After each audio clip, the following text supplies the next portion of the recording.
নদীমাতৃক আমাদের প্রিয় বাংলাদেশে বয়ে গেছে ছোট বড় মিলে হাজারো নদী।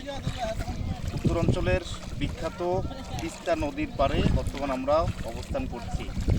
নদীর মধ্যে ছোট ছোট মাছ ধরার সরঞ্জামাদি নিয়ে ব্যস্ত সময় পার করছেন এখানকার জেলেরা।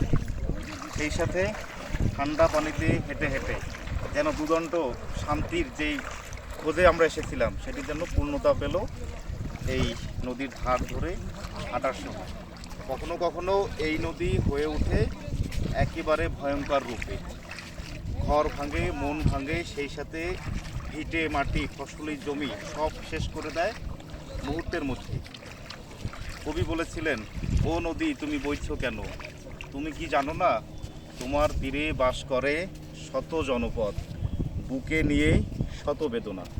শত বেদনায় ভর করে এই নদী পাড়ের মানুষজন তাদের জীবন যুদ্ধে টিকে থাকার জন্য জীবনমুখী সংগ্রামের প্রত্যেকটা দিন, প্রত্যেকটা সময়, মিনিট, সেকেন্ড তারা অতিবাহিত করেন।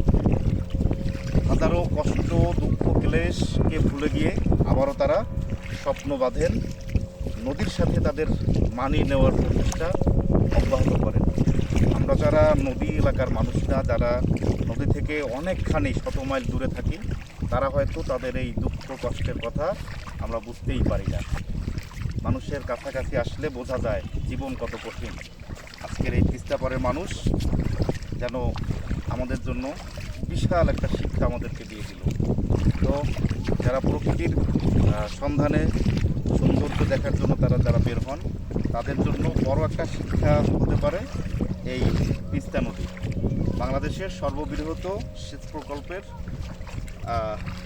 বন্দোবস্ত করা হয়েছিল ঠিক এই জায়গায়। সামনে তিস্তা মহাপরিকল্পনা বাস্তবায়নের অপেক্ষায় প্রবল বলছে এই অঞ্চল।